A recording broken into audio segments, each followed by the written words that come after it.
like you all, and it's fantastic. It's such an international crowd that comes. I'm sitting at a table that has Australians, eBay, and the rest of the people were photoshopped in. So am I still, you can't believe things when you look at them in a picture. The thing in the background, that pointy thing, is it was when we launched, and that suit we're in, very stylish, I think, weighs about 75 pounds when you put the thing on. And that's just the launch and entry suit. And it's hot, the upper right one and the bottom one. And then I began to think, they call me and they say, Fred, you're gonna command, here's your crew. This is the mission. Train, go fly it, and debrief it. After you complete technology, it'll take you 8 months. So you do the math. Now, how many minutes does it take to get to space around the Earth? 8 minutes. So it's 8 months or 8 minutes. Which one do you choose? 8 minutes, yeah. That's me too. I get bored going 8 months. So and then I gotta come back. Well, I try not to, because that can depress you when you think you're not good enough or capable of doing something. And so I don't even consider the possibility that I can't achieve something. The big thing is where you get the first one, don't think I can make it. Well, that's the first big mistake. You should apply anyway. And then apply either in an application or yourself into doing something. And you'd be surprised how successful you are just by the attitude that I am going to do this. Okay, we'll take a couple more questions. Okay. What was the biggest challenge that you faced throughout all of it? Oh, challenge. I guess life. No one's ever asked me my biggest challenge. I think being a father, I was not an excellent student by any means, but I was so interested in what, by learning them, I would be able to do. I just, kind of did them. I just resigned myself to the fact that I need to do these things. But I think raising a family is probably one. But would you agree, right here? Would you, raising a family? Yeah. I don't know. Raising a family is tough. Yes. Okay, we get the last question right here. What's it like adjusting back to life on Earth? It is. Actually going to space is easy. Because your body, believe it or not, the body quickly adapts to a weightless environment. And you are not even aware of it. For example, you don't need muscles. You don't need the muscles to be on Earth. And so the muscles begin to atrophy and you're totally unaware of that. Bones begin to de-densify, you don't need a skeleton. You're not aware of that. The only thing you're really aware of is that I grew 2 inches in space and I just measured it. I wouldn't have known it unless I had measured it. Heart doesn't have to work as hard. The big issue.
three engines light and come up to speed, and you can certainly feel them. You can feel it. Right into the payload bay.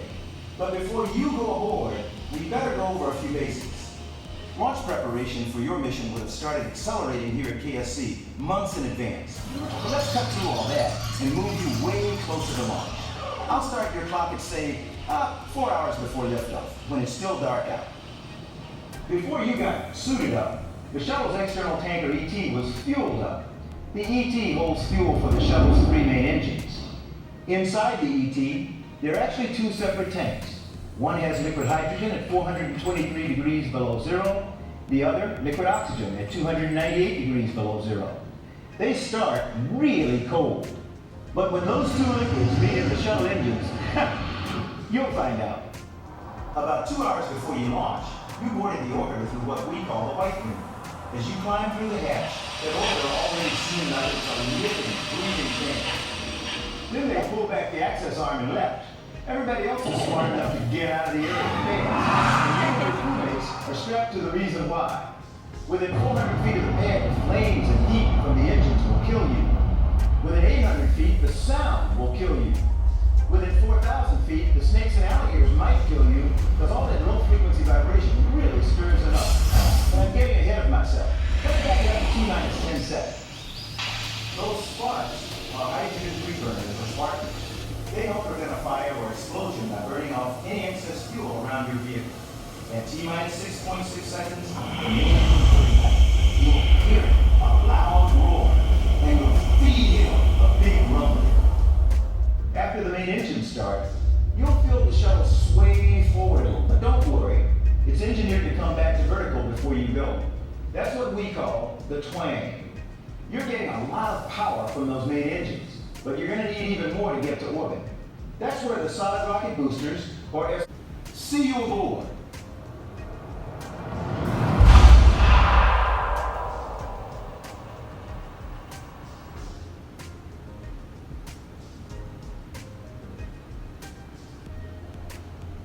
Trainees report to simulator. ทางนี้เราจะเข้าไปทางไหนข้างหลัง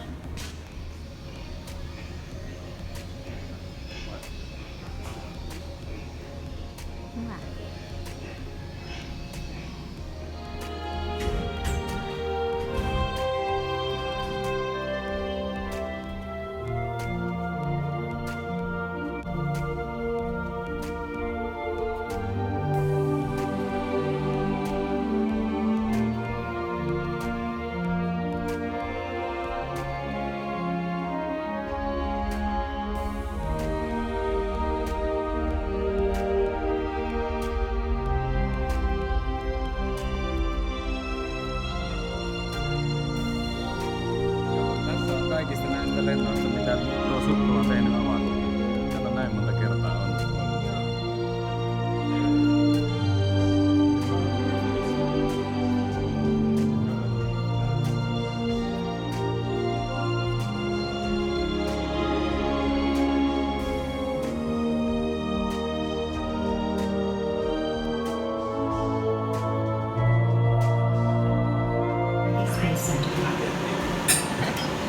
Thank you.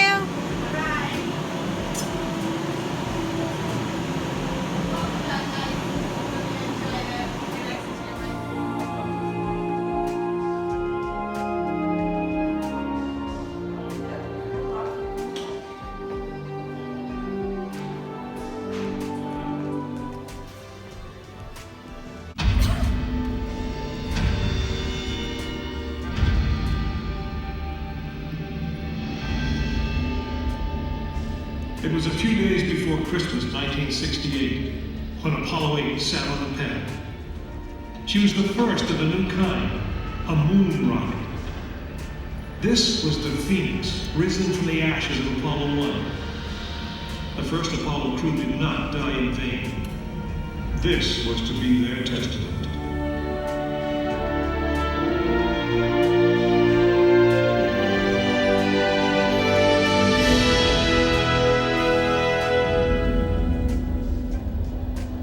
Stories high, she had been fully fueled throughout the night. The liquid oxygen in her tanks caused ice to form on the outside of the craft.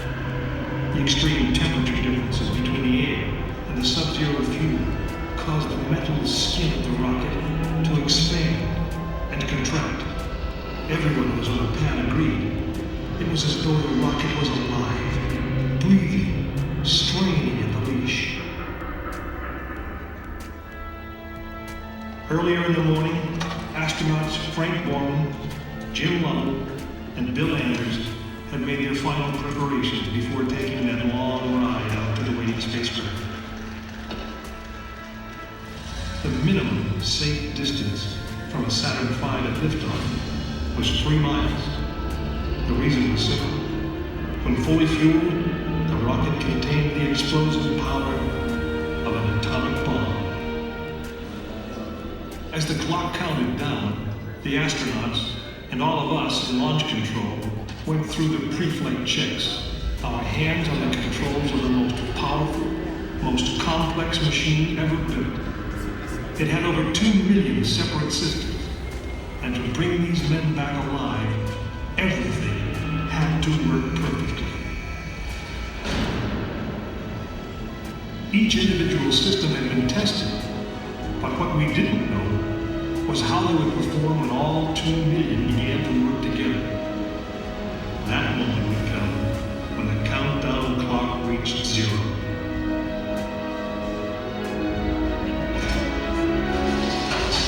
If a maneuvering thruster failed, if communications broke down, if navigation was off by 1 degree, if any piece of the miles of wiring, circuits, relays, or valves was defective, Frank Borman, Jim Lovell, and Bill Anders would pay with their lives. As they sat, waiting for launch on that chill December morning, these 3 astronauts were back to what they had always been, test pilots.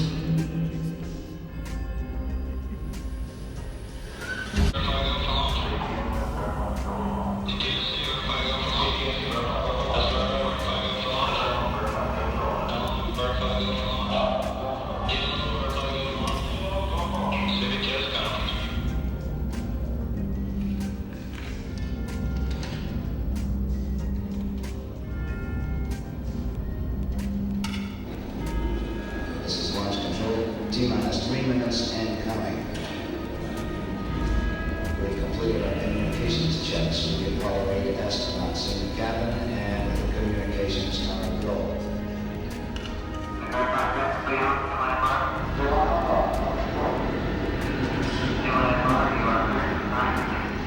During this period, once we do get the firing command, the various tanks within the 3 stages of the Saturn V launch vehicle begin to pressurize.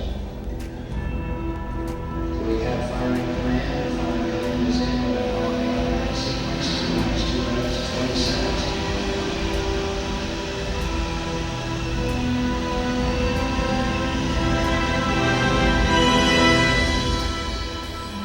Our status board indicates that all aspects are ready. Instrument motors ready, spacecraft ready. Final check of the emergency detection system. That ready light also on. First stage preparations are completed. Okay. Okay, I'm going. We're on. Ready to go to ground right. Stand by, Walter. Okay, you're on. All clear to go. T-minus 45 seconds and counting. The first stage of the oxygen tank has been pressurized, and the pressure is still building up. Coming up in 90 seconds, mark T-minus 90 seconds and counting. The Apollo 8 crew standing by, spacecraft commander Frank Borman, Jim Lovell, Bill Anders. We now report that the liquid hydrogen tank in the third stage is pressurized. 1 minute 58 seconds.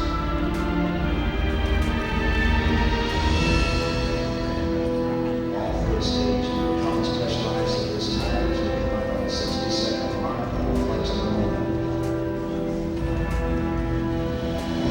T-minus 60 seconds and counting. The vehicle now is completely pressurized. We're coming up on a power transfer shortly.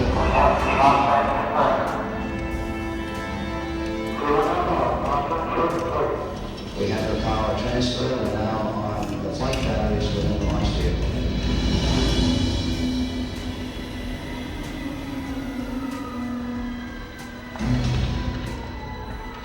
Final reports from Frank Borman at this time. Final look at the switch list aboard the spacecraft. 20 seconds, all aspects we are still below at this time.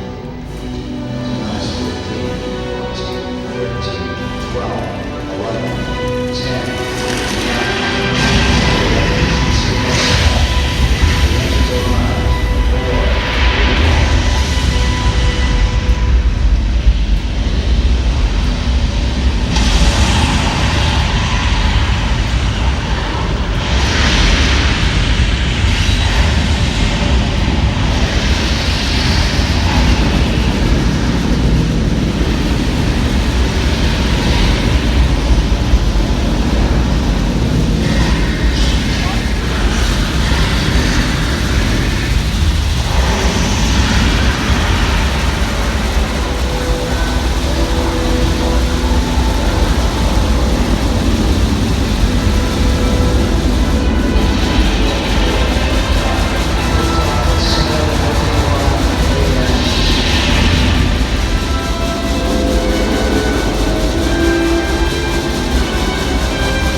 Apollo 8 successfully orbited the moon, and the astronauts returned safely to the Earth. I know. I'm Jim Lovell, and I was one of the crew of this spacecraft, Apollo 8. We were the first men to see the surface of the moon from just a few miles away. But it was the hundreds of thousands of men and women who worked in that team, and the millions of people who supported the mission that really made it possible. That way, I guess, we all went to the moon.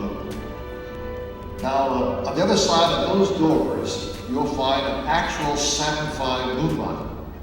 It's still the most powerful, the most complex machine ever built. And I guess it's the only one that can take you to another planet. I actually got to fly one on a second flight to the moon called Apollo 13. But that's another story.